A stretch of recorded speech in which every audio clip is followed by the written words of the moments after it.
Olá pessoal, tudo bem? Vamos conversar hoje sobre processo de execução. Meu nome é Marcos Edwagner, bem-vindo ao nosso canal. Pessoal, processo de execução. O que é efetivamente o processo de execução? Para nós entendermos melhor o processo de execução, eu devo imaginar que o CPC é dividido em vários títulos, capítulos, e nós temos aí a finalidade de cada um. E qual é a finalidade do processo de execução? Para que serve? Para entendermos a finalidade do processo de execução, nós fazemos uma comparação com o processo de conhecimento. Então nós temos um primeiro processo, que é o processo de conhecimento, e nós vamos fazer um quadro comparativo para entender como funciona o processo de execução.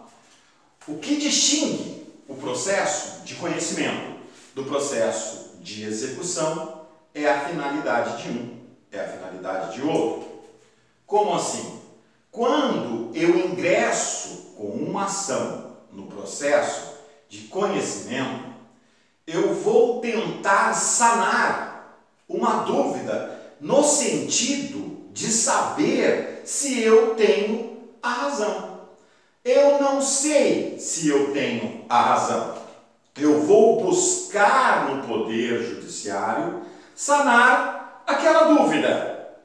Para quê? Para que ao final o juiz diga, ius dicere, dizer o direito, o juiz diga, decidindo se aquilo que eu desejo, se a minha pretensão tem guarida ou não no ordenamento. Então nós falamos que a ação pode ser procedente, procedente em parte ou improcedente. Entendemos aqui?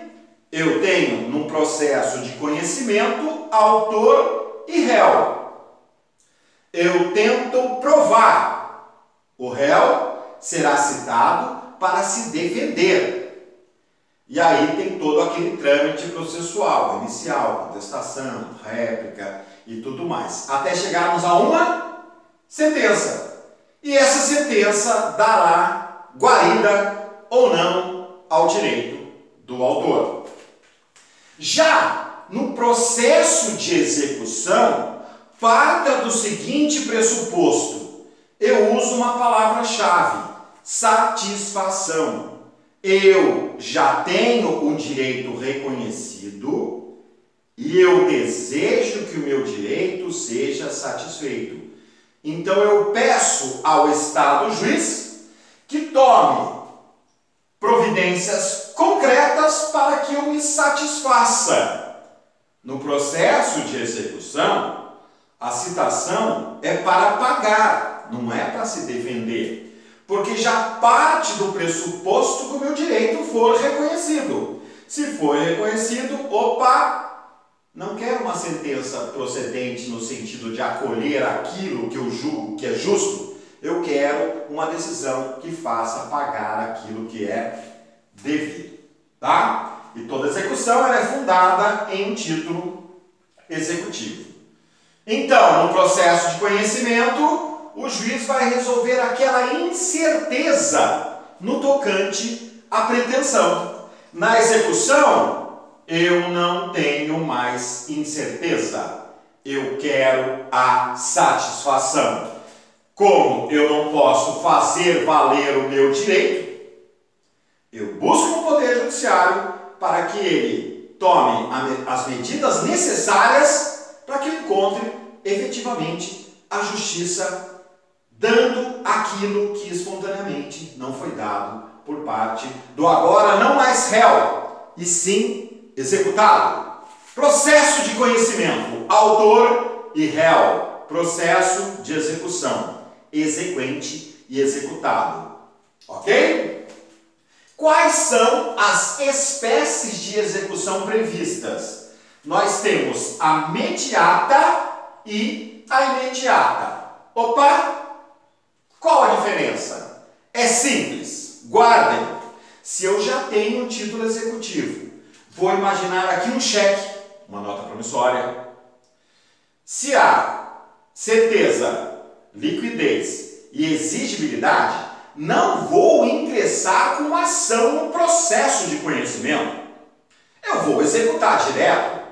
Essa execução direta é a execução imediata, aquela que se aperfeiçoa com o nascimento de um processo. Surge aí um processo direto, o processo de execução, onde o executado vai ser citado para pagar.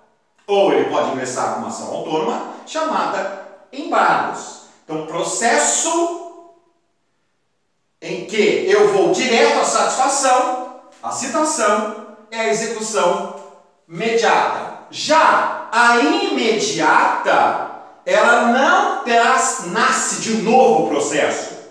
Ela é uma nova fase de um processo anterior. Guardem o seguinte: imediata. A partir do momento que no processo de conhecimento eu tenho agora a certeza daquele direito, imediatamente eu vou partir para a nova fase, que é a fase da execução. Não nasce um novo processo, é uma segunda fase do novo processo, processo de conhecimento. Então, no primeiro, eu consegui provar que eu tenho a certeza. No segundo, aí sim, eu pulo para a satisfação daquilo que o judiciário já reconheceu como justo.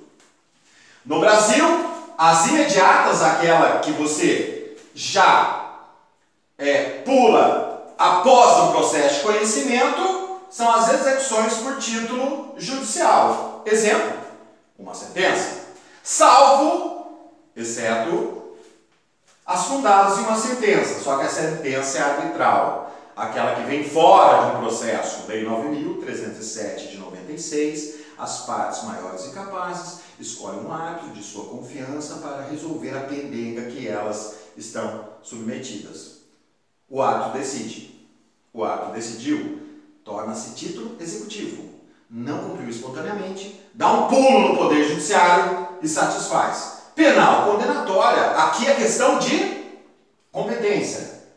Foi condenado na esfera penal. Não vou rediscutir na esfera civil. Muito pelo contrário. Eu vou buscar a satisfação do meu direito, fazendo valer aquilo que o juiz decidiu que eu tenho direito. E a estrangeira, aquelas sentenças que vêm de fora, devidamente homologada pelo STJ. Beleza, gente? As que são imediata, dá um pulo, olha os títulos executivos extrajudiciais. Dei dois exemplos aqui, cheque e nota promissória.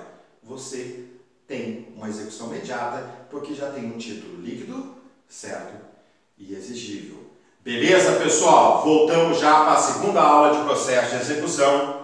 Por enquanto, obrigado.